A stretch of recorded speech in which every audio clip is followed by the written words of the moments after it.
All right, what's up, everybody? Welcome back. And we're getting back to engineering dynamics here, and we're going to do a problem here on with kinetics of particles. And this example is going to be using kinetics with rectangular or Cartesian coordinates, or just the standard XY coordinate system in 2D here.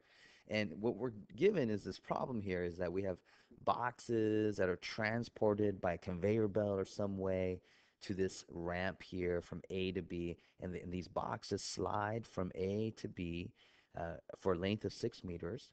And what we know is that the coefficient of kinetic friction when the boxes are on this ramp is mu k is equal to 0.4. The angle of this ramp is 15 degrees. And then here, the velocity when it leaves a ramp is 2 meters per second. And you can envision maybe a projectile motion problem here where it falls into a bin or something, in some sort of uh, manufacturing plant or some industrial plant or something, right? But what we want to know is what is this velocity here at the top? So essentially, like what's the conveyor belt delivering these boxes at? And so we want to find the velocity at A. I want you to also note that the mass of these particles is unknown. Okay, and the way we're going to go about this problem is, as you can imagine, you're going to draw a free body diagram of this right here. Okay, and it's going to be really important that you draw the free body diagram. Draw a free body diagram and establish that coordinate system. Okay, so plus, and we want to pay particular attention to the coordinate system that we use, okay, and how we define positive. And then two, we're going to apply Newton's second law. Okay, Newton's second law here, or F equals ma. And this right here is we want to make sure that we have essentially our free body diagram parallels, this Newton's second law. That's the way we want to do it. And then we're going to solve it, and then we're going to probably use some kinematics here. Uh, we're going to, well, here, let's go back a little bit. We're going to use Newton's second law really to get acceleration of the particles. Acceleration. And once we have acceleration, what we want to do is we're going to apply kinematics to get the velocity. Okay, so let's see how that's done. Okay, let's go for it. So the first thing that we want to do is let's draw a free body diagram of the box somewhere along this path here. So somewhere along this path here. So maybe I'll draw the box over here. So if I look at that box right here at that instant of time, so here one FBD or schematic. I like to use schematic here. Schematic of my particle and the forces that it experiences here. So I have this 15-degree incline. I have a box here like this right here. And let's make sure it's a little bit cleaner drawing. Let's use my straight edge. Yes, okay, right here. And this angle right here, this angle of the incline is 15 degrees. What I want to, what the first thing I want to do is I know that I'm going to need an external force diagram, okay? An external force diagram, and I want an inertial diagram. So I want this exact same drawing here. Fortunately, I have like a computer kind of deal right here, and I can just bam paste it onto here and move it into place. Nice, right there. And I don't need this stuff right here. This on this side of the equation will be my inertial diagram. This I'm going to call the inertial. Oops, inertial diagram. This will be my inertial diagram here. And and what we want to do, really, the first thing when we draw this FBD is establish what our coordinate system will be. And because, just for convenience sake, because I know my particles are moving down this path, I'm just going to choose going down the path as my plus x direction, and my plus y will be upwards, plus y here. Bam, plus y. Okay, like this. Plus y will be that direction here. And then I want to do the same thing here. I want to say here. And really, it's not really that we're drawing it on the particle. It's more like we're establishing it over here.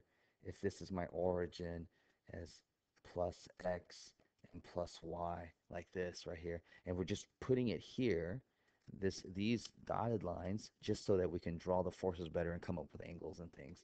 Okay, and the same thing here. We want to keep the same x and same y, and what we'll have is this, this plus x direction and this plus y direction will be consistent on the particle. And so now I have here, let's start with the external forces. I have here, I have a normal force on the block. Okay, normal force on the, I'll call it block. Okay, N block here. And then I have the force of friction, F sub F. I have the weight of this block. So I'm going to go this straight down, W like that. And I don't think there's any other external forces. I think that's about it. Okay, I think that's it. And then here, the inertial side, I just want to draw my inertial terms in the same direction, or draw them in my positive sense. I don't know what the resultance of this is going to be, but I'm just going to draw it in the positive. So I'm always going to draw my MAX this way and MAY this way right here. And some of you are probably saying, why did you draw MAY? Why did you draw MAY? Well, I just drew it just to be complete. But the reality is that this block never moves in the y direction, so this acceleration in the y is actually 0. Okay, and that's going to help us out a little bit later.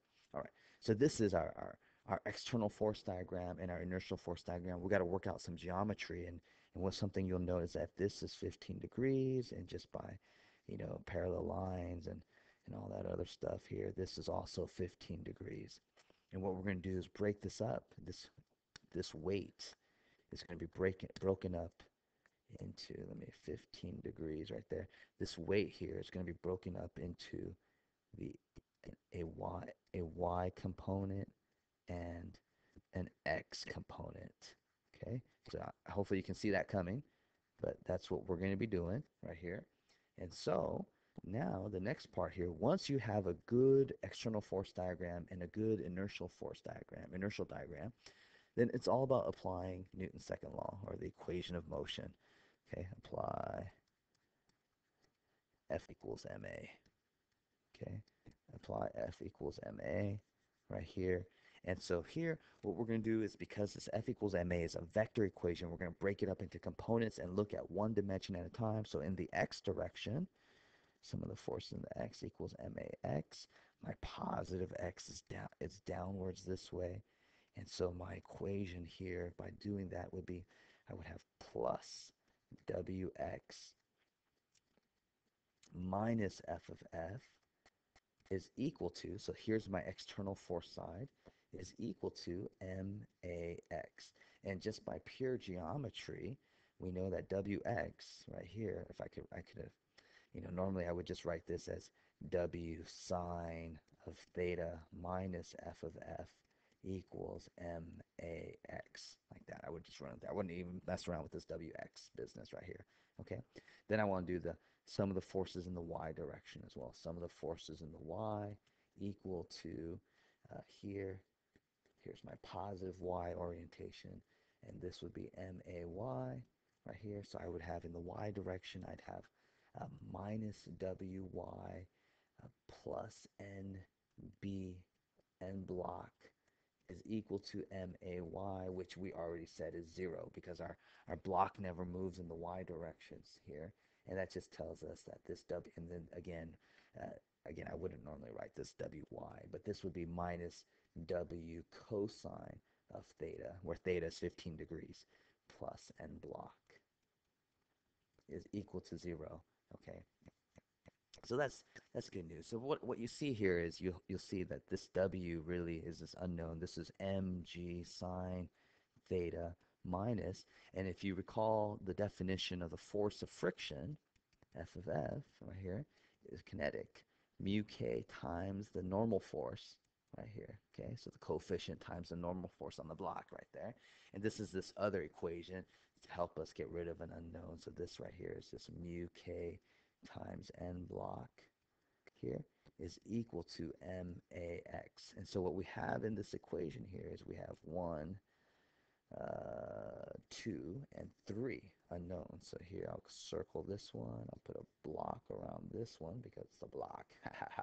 And then here I'll have, oh, that makes it look like, well, actually the mass is also unknown, but here, bam, I'll do this right here, and then I gotta circle the mass there. So really I have one, two, three unknowns, and really only two equations left. So let's proceed with the way it is. I'm sure some of you can already see what's going to happen here. So I have this minus mg cosine theta plus n block equal to 0. And here, n block is equal to mg cosine of theta right here. And so now I'm going to substitute this into here. I'm going to combine those two equations right here. And so that'll just be mg sine theta minus mu k mg cosine theta is equal to max. And what I have here, look at that, look at how that works out. It's that these masses all cancel out right here. And that actually happens a lot in dynamics problems, especially when the mass isn't given. The masses usually will cancel out. And here, what this will become is, quite simply, there's only one unknown left here. It's this acceleration here. And what this gives us is that I have here g times the sine of theta minus the mu k cosine of theta is equal to the acceleration in the x direction. And this acceleration, and if I now plug in chug some numbers, this will be 9.81 meters per second squared times the sine of 15 degrees minus 0.4 times the cosine of 15 degrees. And let me make that bracket is equal to the acceleration in the x.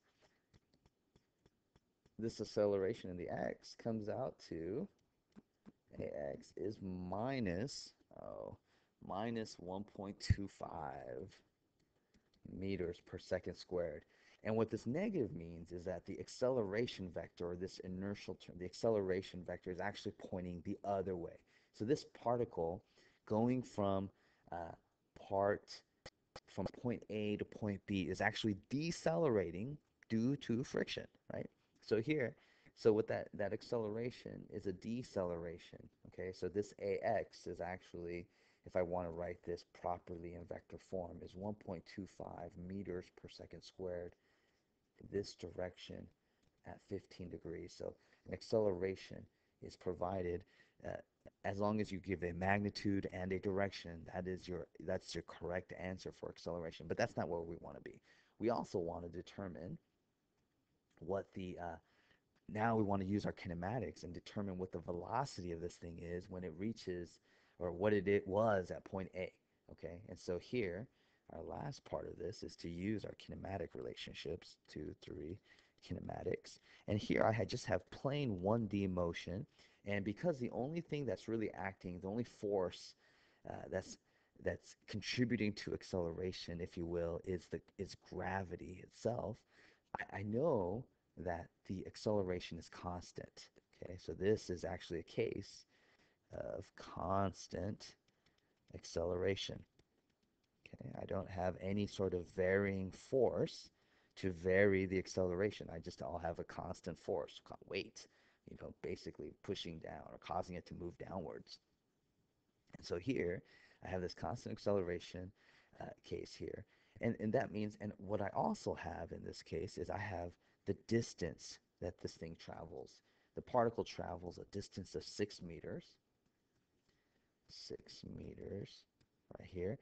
And I also have I have the final velocity, VB, which is here of 2 meters per second squared right here. I'm sorry, 2 meters per second, this final velocity of 2 meters per second. So if you look through your constant acceleration equations, and I'm sure I have a derivation of this somewhere, but here, this you would use as VB squared minus VA squared is equal to 2 times the acceleration in the x times the change in position right here, okay? And this is just from really, coming up with a constant acceleration. It's, you had this, I don't know if you remember this, but you had S, final is equal to S0 plus V0t plus 1/2 AT squared. and then you had a velocity equation. Velocity final is equal to v0 plus at. If you combine these two equations and get rid of time, you get this. Okay, that's what you get. And delta S right here, delta S is just SF, S final minus S0. Okay, so that's what's going to happen here. And that's where this comes from, or A, acceleration in one dimension, or X in this case right here. Now, if we're going to keep this positive motion downwards here, okay, and our acceleration is in the opposite. So in this case here, when we apply this right here, this VB squared, this is going to be 2 meters per second quantity squared minus VA squared, the value we're looking for, is equal to 2 times negative 1.25 meters per second squared. So this negative is really important because we're decelerating in that direction. And then the distance traveled is 6 meters. And when you go through and you plug and chug for VA, or you solve for VA here, what you'll get is that at A, at the point A, the velocity was 4.36 meters per second. Bam. Okay. Bam, right there. So the velocity at A was 4.36 meters per second. If I want to give a really a more precise result to that velocity would be in vector form 4.36 meters per second, a magnitude in the downwards like this at 15 degrees. So with direction and again magnitude. Yes. All right. So hopefully that was enjoyable. Okay. Um, Another thing you want to think about is later on, this problem is actually easier to solve using principle of work and energy. So if for those of you who are into it, go for it. Try to solve it with principle of work and energy. And maybe I'll do it the same problem with principle of work and energy so you can have like a comparison, right? Okay, so hopefully you enjoyed that. Let me know if you have anything you want to ask. Laters.